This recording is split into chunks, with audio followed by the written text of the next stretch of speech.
Hello everyone, welcome to Sakshi's Vidya साधना।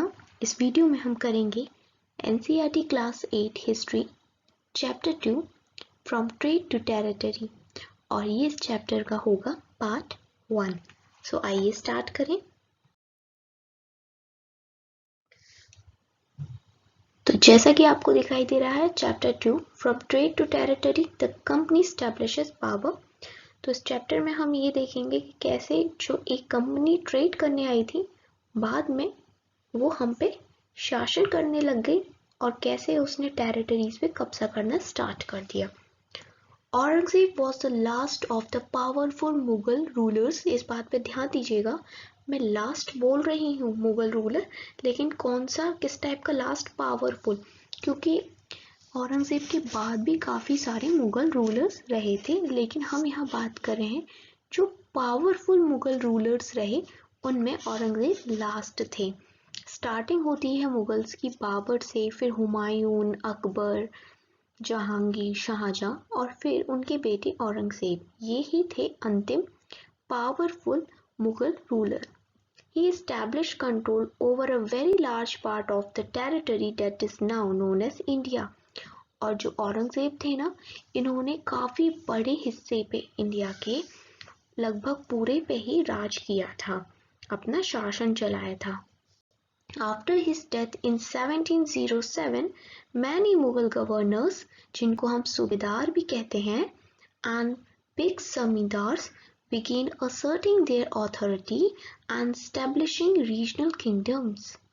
देखिए, अब यहाँ से एक क्वेश्चन ये भी बन सकता है कि इनकी जो मृत्यु हुई, कि इनकी जो डेथ हुई औरंगजेब की, कब हुई? तो ये हुई थी 1707 में। और जैसे ही इनकी डेथ होती है, जैसा कि मैंने आपको बताया कि औरंगजेब थे पावरफुल मुगल रूलर्स, तो इनके बाद कोई ऐसा शक्तिशाली पावरफुल रूलर आया नहीं। तो जो बाकी मुगल गवर्नर थे, छोटे छोटे सूबेदार थे, जमींदार थे, इन्होंने क्या हुआ, अपनी अपनी ऑथोरिटी स्थापित करना स्टार्ट कर दिया और अपने छोटे छोटे किंगडम्स बना लिए। As powerful regional kingdoms emerged in various parts of India, Delhi could no longer function as an effective center। और देखिए, छोटे छोटे ये जो किंगडम थे, इनमें कुछ काफी इफेक्टिव सेंटर भी बन के निखरे और काफी अच्छे अच्छे रूलर भी निकले। तो जो दिल्ली था, जहाँ पर मुगल्स ने अपनी कैपिटल बना रखी थी, वो अब एक इफेक्टिव सेंटर नहीं रहा, क्योंकि बाकी जगह पे क्या हुआ, छोटे छोटे किंगडम्स बन गए और दिल्ली पे कोई ऐसा इफेक्टिव रूलर नहीं था जो इसको अच्छा सेंटर बना सके। Second half of the 18th century, however, a new power was emerging on the political horizon, the British। अब देखिए, जैसे ही 18th सेंचुरी का मिड आता है, आधी बीत जाती है 18th सेंचुरी और खत्म होने वाली है, उस बीच में क्या होता है, एक नई पॉलिटिकल पावर ना, एक नई पॉलिटिकल पावर का क्या होता है, जन्म होता है, हम ये कह सकते हैं। और वो क्या थी पॉलिटिकल पावर? ब्रिटिश थी। Did you know that British originally came as a small trading company and were reluctant to acquire territories? क्या आपको पता है कि जो ये आए थे ब्रिटिशर्स, ये पहले आए थे सिर्फ और सिर्फ ट्रेडिंग करने के लिए, जैसे कि व्यापार करने के लिए आए थे नॉर्मल, लेकिन बाद में क्या हुआ, ये हम पे ही कब्जा करने लग गए, हमारी ही जमीन को लेने लगे। How then did they come to be masters of a vast empire? और कैसे ये इतनी बड़ी जो हमारी इंडिया है, इस पे कैसे इन्होंने शासन कर लिया? In this chapter you will see how this came about। और इस चैप्टर में हम यही जानेंगे कि कैसे इन लोगों ने ट्रेडिंग कंपनी से लेके टेरिटरी तक का सफर तय किया। अब देखिए, यहाँ जो पिक्चर दिखाई दे रही है, इस फिगर पॉइंट 1 में लिखा है Bahadur Shah Zafar and his son being arrested by the Captain Hodgson। तो ये कोई कैप्टन हॉटसन है और ये बुड्ढे हैं, तो यही होंगे हमारे बहादुर शाह जफर जी, और ये है इनके सन, क्योंकि इनके कपड़ों से हम इस चीज को पहचान सकते हैं। तो ये थे हमारे एक मुगल रूलर, ठीक है, और काफ़ी एज हो गई थी इनकी उस टाइम पर. After Aurangzeb there was no powerful Mughal ruler but Mughal emperor continue to be symbolically important. देखिए मैंने आपको बताया था कि औरंगजेब की जो डेथ हुई थी 1707 में, उसके बाद कोई भी ऐसा पावरफुल निकल के नहीं आया किंग. लेकिन अब डायनेस्टी तो खत्म हुई नहीं थी उनकी, वंश आगे बढ़ रहे थे. तो एक रूलर थे बहादुर शाह जफर, जो उस टाइम पे थे जब ब्रिटिशर्स आए, और लोग अभी भी उनको ही अपना, जो इंडियंस थे, क्या मानते थे, एम्परर मानते थे. इसी वजह से when massive rebellion against British rule broke out in 1857, Bahadur Shah Zafar, the Mughal emperor at that time, was seen as the natural power. और आप पढ़ेंगे आगे कि कैसे 1857 में जो मैसिव अटैक हुए थे, जिसमें मंगल पांडे वगैरह, झांसी की रानी जो थी रानी लक्ष्मीबाई, ये सब थे, तब लोगों ने अपना लीडर, एक नेचुरल लीडर किसको चुना था, इन्हीं को चुना था, बहादुर शाह जफर को. Once the revolt was put down by the company, Bahadur Shah Zafar was forced to leave the kingdom and his son was shot in cold blood. लेकिन जैसे तैसे जो 1857 में जो रिवॉल्ट हुआ था, जो क्रांति हुई थी ना, उसको दबा दिया गया कंपनी के द्वारा, चालें चल के बहुत सारी, और बहादुर शाह जफर को ना इंडिया से बाहर भेज दिया गया था, और उसके जो बेटे हैं उसको मार दिया गया था. East India company comes east. देखिए पहले टॉपिक को ही समझ लीजिए. लिखा है east India company comes east. क्यों लिखा है? नाम तो आपको पता है, ईस्ट इंडिया कंपनी था जो आई कंपनी ट्रेडिंग करने. इसको बोला गया है कम्स ईस्ट क्योंकि देखिए ये है यूरोप, यहाँ की कंट्री आ रही है इंडिया में. अगर आप देखें तो मैं आपको ड्रॉ करके दिखाती हूँ. डायरेक्शंस का हमेशा थोड़ा ध्यान रखें तो इजी रहेगा. देखिए इस तरफ क्या है, इस तरफ ये वाला जो मैंने एरो बनाया है ये ईस्ट हो गया ना, ईस्ट पार्ट हो गया. और ये जो मैंने गोला बनाया है ब्रिटिश आइलैंड लिख रहा है, ये यूरोप है. ये तो ये यूरोप कहाँ है? वेस्ट में है, और इंडिया कहाँ है? ईस्ट में. इसलिए लिखा है यहाँ पर कम्स ईस्ट. ठीक है, अब आपको क्लियर हो गया होगा. और चलिए आगे बढ़ते हैं. In 1600, the East India Company acquired a charter from the ruler of England, Queen Elizabeth I, granting it the sole right to trade with the East. देखिए इस डेट को आप याद रखिएगा. 1600 में क्या हुआ था, जो ईस्ट इंडिया कंपनी है उनको एक चार्टर मिल गया था, मतलब एक ऑफिशियल उनको, जो उनको चाहिए थी ना, मंजूरी मिल गई थी. किससे? इंग्लैंड की क्वीन एलिजाबेथ फर्स्ट से, कि वो जाके ट्रेड कर सकते हैं. कहाँ ट्रेड कर सकते हैं? ईस्ट में, ईस्ट के इलाकों में कर सकते हैं. तो देखिए जो ये यूरोप है, इसके लिए तो अगर देखा जाए तो अफ्रीका भी ईस्ट में ही आता है. This mean that no other trading group in England could compete with the East India Company. और इसका मतलब क्या था? This mean that no other trading group in England could compete with the East India Company. और इसका मतलब ये था कि कोई और जो ट्रेडिंग कंपनी है वो कंपटीशन नहीं देगी. With this charter, the company could venture across the oceans looking for new lands from which it could buy goods at cheap price and carry them back to Europe to sell at higher prices. But इस charter के साथ ना company को एक मौका मिल गया कि वो जाके ओशंस के आसपास की जगहों को देखें, खंगालें, और ऐसे ज़मीन का पता करें जहाँ से वो सामान को खरीदें चीप प्राइस में, सस्ते में, और यूरोप आके बेच दें महंगी प्राइस में. 50 रुपये में कोई चीज़ खरीदेंगे कहाँ से? किसी भी जगह से ईस्ट से, और फिर यूरोप में उसको बेचेंगे 500 रुपये में. तो हो गया ना उनका प्रॉफिट 450 का. तो इस तरीके से वो प्रॉफिट करना चाहते थे. The company did not have to fear competition from other English trading companies. देखो कंपनी को कोई डर नहीं था कि हमें कोई कंपटीशन देने कोई दूसरी इंग्लिश कंपनी आएगी. क्यों? क्योंकि क्वीन एलिजाबेथ ने ऐसा बोल दिया था, उनको अलाउ कर दिया था, तो उन्हें कोई टेंशन नहीं थी कोई और कंपटीशन की।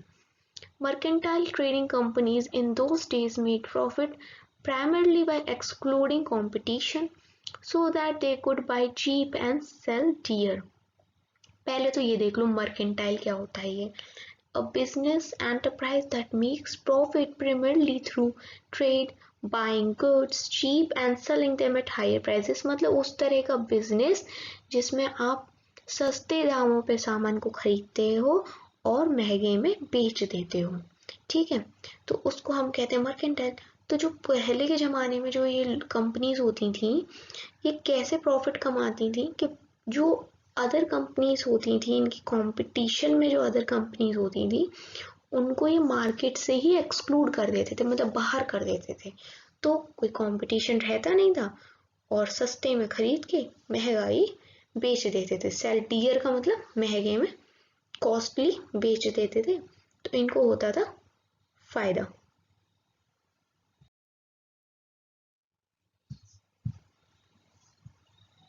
The Royal Charter, however, could not prevent other European powers from entering the eastern markets.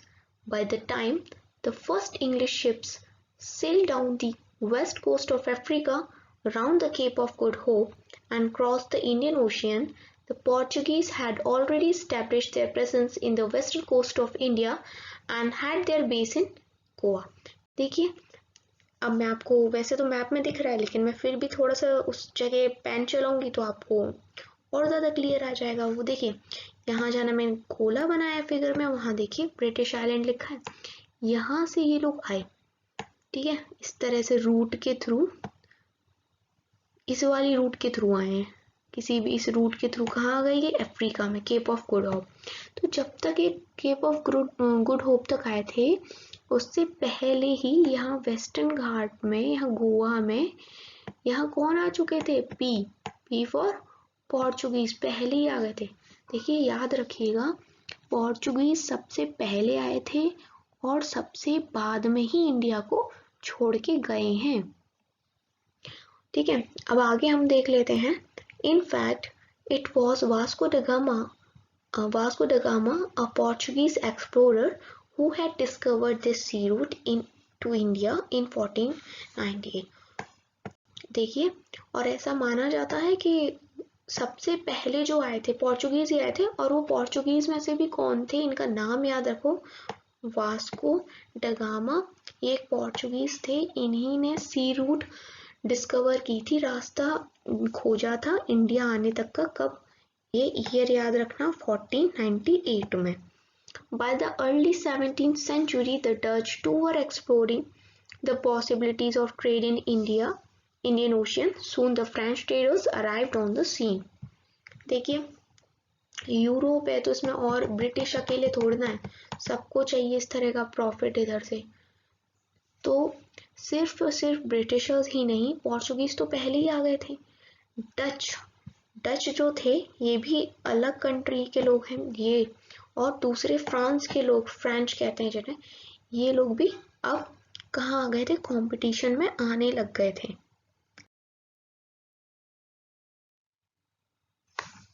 The problem was that all the companies were interested in buying the same things।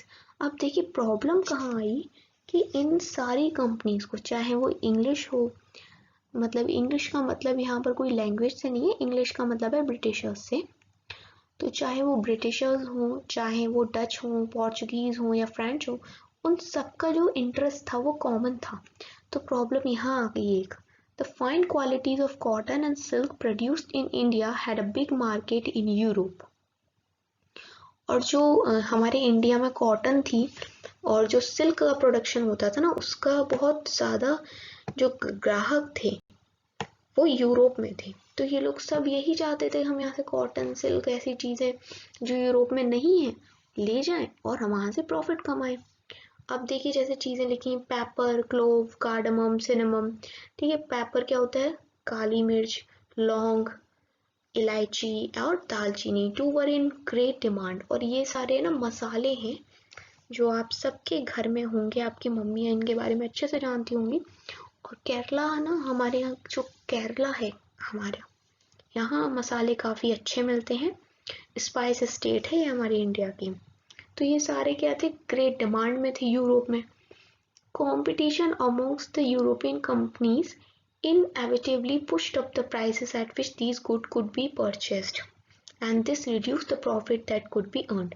अब क्या हुआ कि बहुत सारे लोग, बहुत सारी अलग अलग कंपनियां हुई खरीदने वाली इन चीज़ों को, तो प्राइजेस क्या होंगे, बढ़ जाएंगे।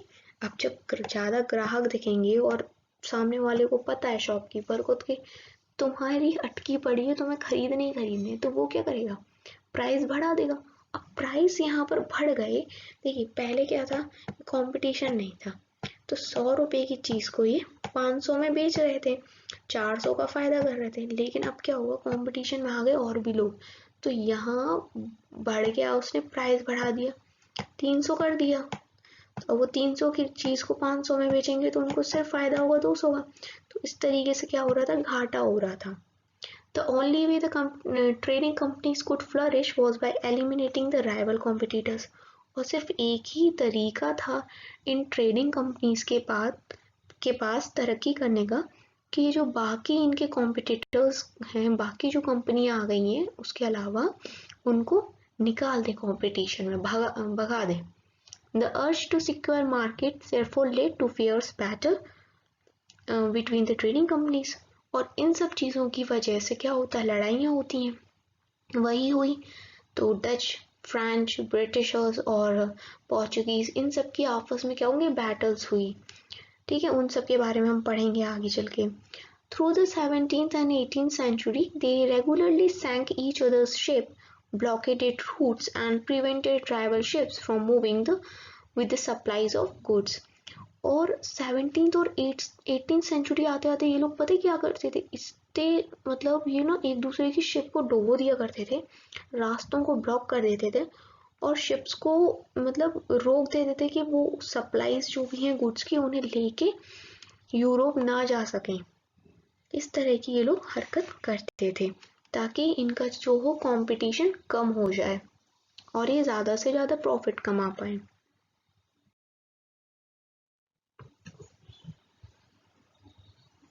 Trade was carried on with arms and trading posts were protected through fortification। तो जैसा कि देखिए आप ब्लॉक कर रहे हैं, दूसरों की शिप्स को डुबो रहे हैं, इस तरह की हरकत कर रहे हैं, तो सामने वाला भी तो आपको नुकसान पहुंचाएगा ना। कंपटीशन है, दोनों तरफ से चीज़ें होंगी। तो खुद को सेव करने के लिए, प्रोटेक्ट करने के लिए ये क्या करते थे, किलाबंदी, फोर्टिफिकेशन कर देते थे।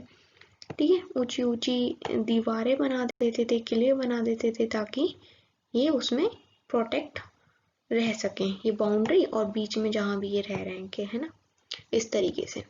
This effort to fortify settlements and carry on profitable trade also led to intense conflict with the local rulers। अब देखिए, आप हमारी जमीन पे आए हो, है ना, और हमसे प्रॉफिट भी ले रहे हो और हमारी जमीन पे कब्जा करके फोर्ट्स भी बना रहे हो। लोकल रूलर्स कौन थे, हम इंडियंस। तो झगड़े तो होंगे, कॉन्फ्लिक्ट तो होगी, तो लोकल रूलर से भी कॉन्फ्लिक्ट्स हो गई। The company therefore found it difficult to separate trade from politics. और फिर क्या हुआ, कंपनी ने ये पाया, ये समझा कि अब बहुत मुश्किल हो रही है कि हम ट्रेड बिना पॉलिटिक्स में पड़े अच्छे से नहीं कर पाएंगे, और ट्रेड अच्छे से नहीं करेंगे तो प्रॉफिट कहाँ से होगा। क्यों, क्योंकि अब लोकल रूलर्स भी बीच में आ चुके हैं, उनसे भी कॉन्फ्लिक्ट हो गई है। तो इस वजह से उन्हें क्या हुआ, राजनीति में कूदना पड़ा।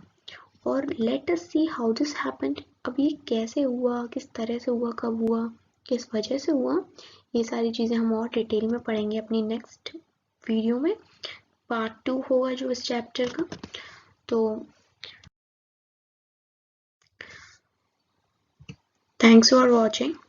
अगर आपको मेरा वीडियो पसंद आता है तो लाइक ज़रूर करें, वीडियो को शेयर करें, उन लोगों तक ज़रूर शेयर करें जो कोचिंग नहीं जा सकते, और वैसे तो कोरोना वायरस के टाइम पे कोई भी कोचिंग नहीं जा रहा है।